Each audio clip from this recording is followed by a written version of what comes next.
what we shall generate here as point of strategies for the academic year 2026-2027.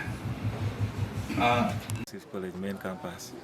I'm grateful to Matifier for taking this time and get an extract of how the performance was in 2025.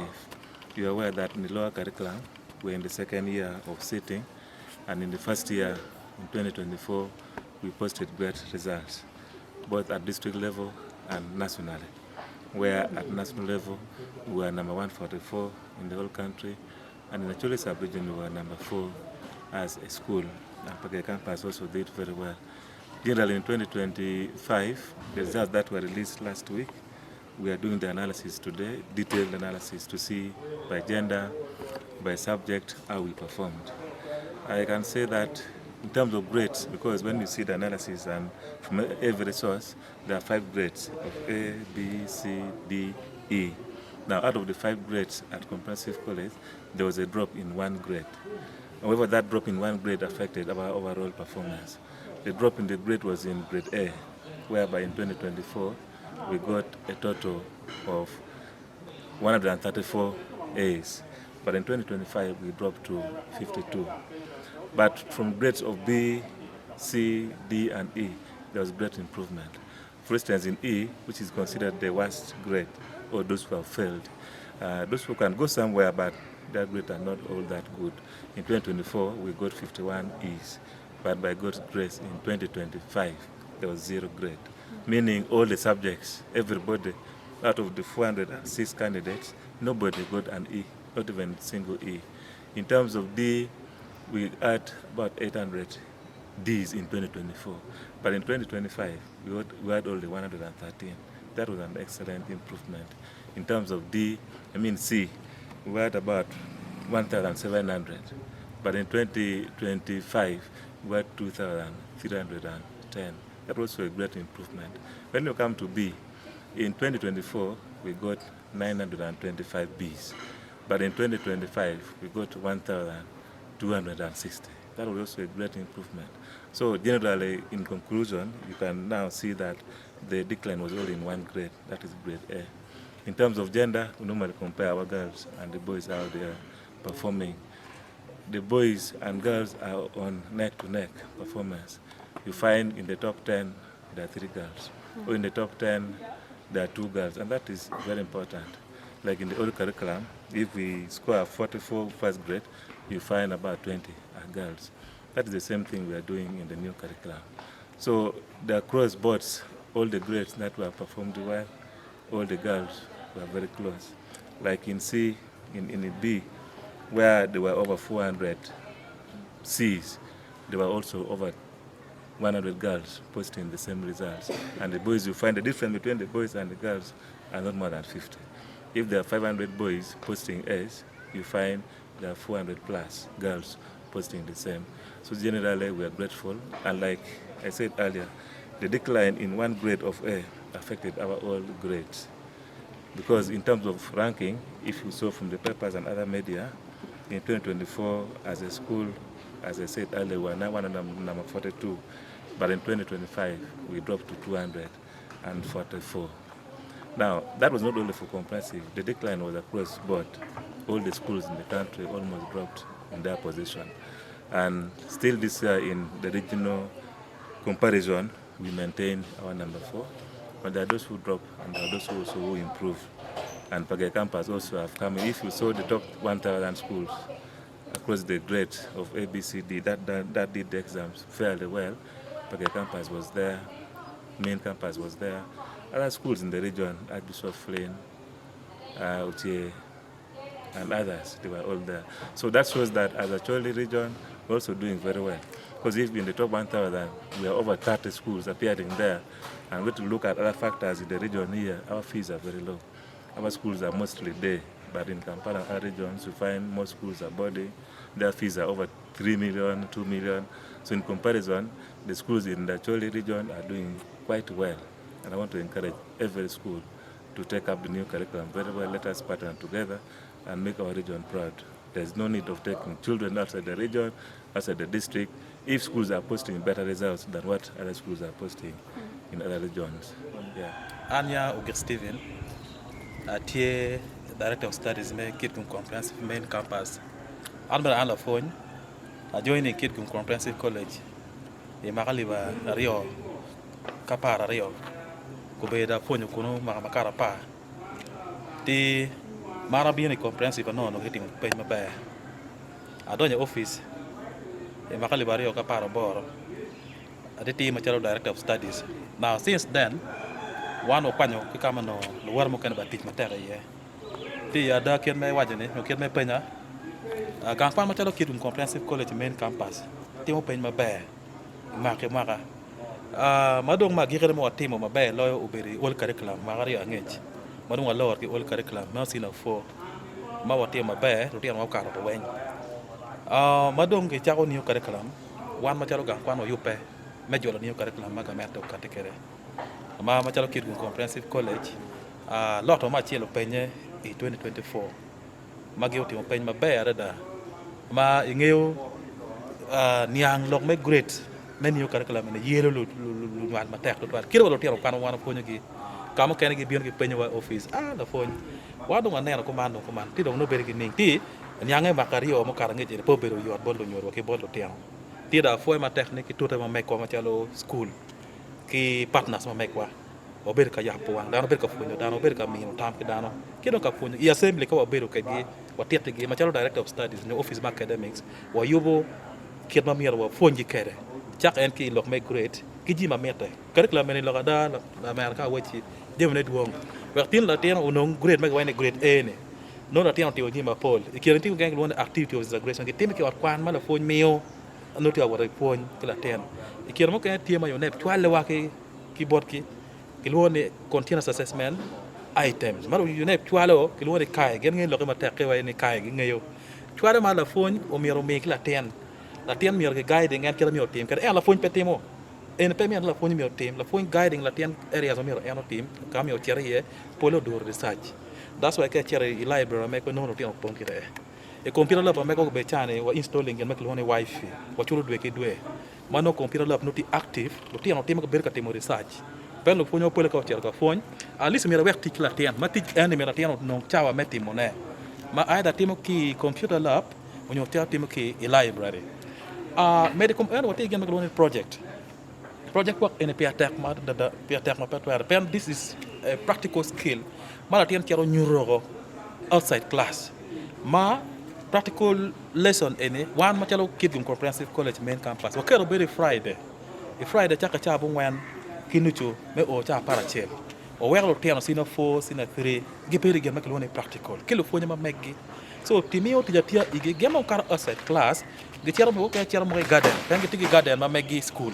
Jomoka Chero Katimo Tigimokane, you require more room, don't pull up. Pamokane Chaka Yupo, Chaco Brigades, okay, Chaka Timka Yupo, or Yubo Mama Paul, or Yubo Chaco Brigades, products of Tima Paul. Kachako Berica, quite no farm palutini tiga, at least get a no pero vegetables. Sometimes we even diet, Mamma or lock his school, Manu will give Bodgi, Magian go Timo key in that different plots. So practical, project only Lamera.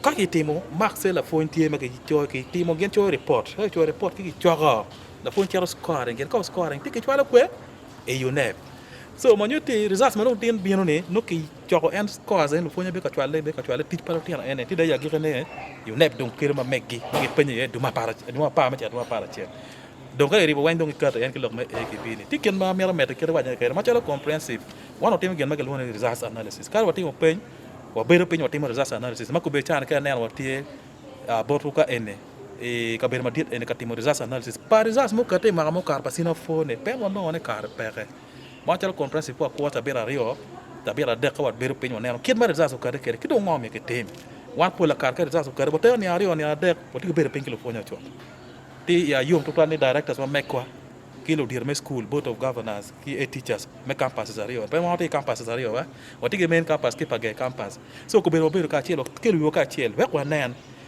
gena ngo mo bero marachi ma mo karo mo we wan po bero na ma chel ki Uganda pena neno tie me bero kin school ma don ko be dano we ro pia Uganda ne ilo wati ka neno ne ngo mo te ma be we o tin wan o ti kero wati kere ne pen i wa yum no wati o pen ma be ti Inge no wati ber ko be kaneno ni ngoma do mieke team. We want to come up with the strategies mo mieke team for this here. Pen our target tiene o miro mete ki improving mabe. Poyo tutual amer fo beno ba me mi okar ni ana lokwedu ania canon Gladys Oyat ana bedo la phone me secondary pi mwaka mapol bedo bene a teacher pi mwaka maduong kombeni ma tieni dong ana weko teacher pi dit me mwaka mado atia bedo gang ento ikar ma ana tie la phone ikar ma lweny ti matek ma wan waneno ni kwo pa nyim pa lutino choli tutwale me kit gum do doko teko chi lupe ki miri pa government gin mageluoni policy of liberalization ma and privatization ma wa jo ma pe government gi romo yabo school chi wanu kati wana ngwen wa yabo kit gum comprehensive imwaka liba chiel mia bungwen ki per bungwen wi abichiel man eni ubino pitian lok ma wajo ni wa mira dada ni lutiana chulu kwan ento e kar enu ni no jemine peti ba yot pilwen chi school don ma be amira wachi ni chunya yom ikom lutel school ma megwa ni kong ma chak ne kom one board of directors ingeni pol kar lwen romo beru tie ikin lutela ento wan en wachung ni king en ma weko na jim ma bedo to team comprehensive don amiro ni akel lok me kwan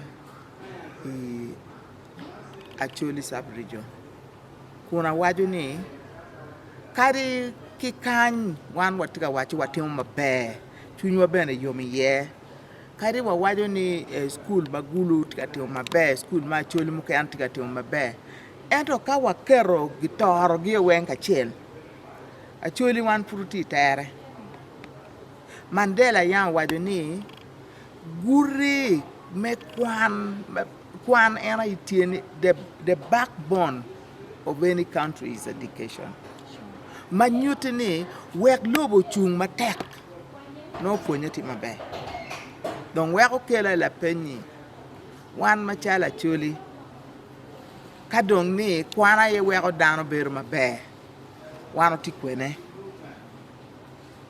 Premier wa beru ka piemi kin wa keken wa kanyi mier wa piemu ki school me Uganda kolo maka ini neno kit ma jomo ken tika tiu ne kwere inoni bodwa wan furu dong ngech dong wego kela ni ngo mono marach tutwal ki ngo ma waromo timone gin marach tutwal me achiel chake wa ki foundation kit ma lutino wa kwano kwede ki primary ki peko manyuti ni lutino wa kit ma ge a kwede wan pe wa gamo pol lutino ya chuli pe dok gamo lutino ki tung Kampala dugu tung kany wan dok megwa mabeja ni watero gi tung kija man en peko madit uno mier megwa ma en madong gi kar mabe ki primary dongu dong yelo ba chuli kany gi puonj gi kany man peko ma achiel ni awa kipiny pero Mario aki ipajo mamegwa kadongi wajo ni wana idong luchan maloyo i Uganda kuno watie ki percent maromo piara bichiel wi abor luchan puony labo chiane petime bala tena petime manyuti ni wek puonyo ben maber no jemi mamiete tutwale en curriculum en manyene no miro jemi ni eni weng magi miro ni tie chi no ni pero mamegwa pa mira curriculum lu nyodo ni lu nyodo pe twera pe tima lu nyodo mukene tiki pero mai neno bino machunye chwe mirni latino kwan ento lok pere chente pere manyurni wek puonye ya chulo mede mabe umiero bene aneno kumerge wajo ni household wealth creation umiero kila ora chiel ubet kichente maromo chulo lutien gangwan pien eni wachulo lutino benye e teachers ye latin donyo ente ng'e gi riemo gang ka gi riemo gang kine maduogo no di weng peko man eni gina achiel mamiero ginen ni wang udok ikoma chole an pol kara abedo ka wachone ni kari gi ka miyo lonye Uganda weng wano no dok bion wabedi affirmative wadak miyo bed makaro pitien lok mangene kita wa akiye kam wa akiye pero iloba chole ti matek mapat ki pero en dong pien gwak lo nyodo no ti yenyo chente gwak dong lo nyodo be dong no chwinyo bala kid me yenyo chene kid me choko chwiny lo tian wa ma awa ke gang bino wa school ti pero pien ngi la ten kari ma petimo mabe ki wajo ni Churchill man ma obini ya chole u chaklo I mean Uganda wa the pal of African ni ya school no ming ma konye pe ento obedo prime minister ngo ma wego lutino romo timo peny mabe pien mwadong ki chwe chwiny madong wa yen chiana yenya wa doya kala tin dong po timo peny mabe konyi pere ming pe twero ni eno ni you are killing latin manyur ni mier wanyur ma wakigang but wawan lufonye bene mier wanyuti gi ma wek wa wache wa chuk chwingi ni itwero wa mede ki kello kagi wayni ini tedo jomane wayni kay way deka mamani mier ko ci bil mu kenne manyuti ni umiero schools ma pat gikel lutino bed exposed uchi nen ngo matime kuja kidong ben gi kwanyo chalo borwa kidgum comprehensive wa yele wa kelo lufonye mo ma ake wako gi bino gi choko ben chwiny lutino ene wele tek ento pire tek dong mapat ki eno ni ka dong la nyodom mapetwero uno ala tiki gen matek ni kao no wan wa mak lok meder kwano ni king ma wego dong jo mapetwero ka ani eni ana miyo tiling irwom ma ana twero ti jo ngato kena miyo bolo aliba beach ngat mane bolo aliba pa ngat mane bolo ali 100 ngat mane bolo million wengi keto re der kwan wego kony jo me der kwan ne tam gini aneno tie maber da pe me chulo lo tian ken era me kwanyo en school kira wa expose kwan school kong mela nyut ma school eno ni ka school abichiele gi wego go bero mateko ni king mukene ni will fall in place si an pa mir na chulo rwengen bara mira waj bene ka chulo ni la bon kwan wan to bichiero kamo kai wabichiero kamo ni weng wabero ka lo kai ne Gulu University lo tian wa me kwan A level kan kari go timpen pegi gamo lo tian wa university ma megwa I medicine pia no point gi peromo wego Gulu University o karone olo wa kwan lo tian pa wi abij mo kwan ya chole kari dong grade giti piny uchiet bene gurup kin lula makwano medicine wege gimo ubetie mera yate awachini mier wanene yo mapat kit ma waromo kwede mi okony mana ye loka ma ana logo bodu pe warwenyo gen wa mede ki konyo dano pe kony migi ki ken kony mukene ni weng kunyi mabe ki yom chwiny ka ini kwanyo ka latina chiele ken may no ni riek imiyo support bore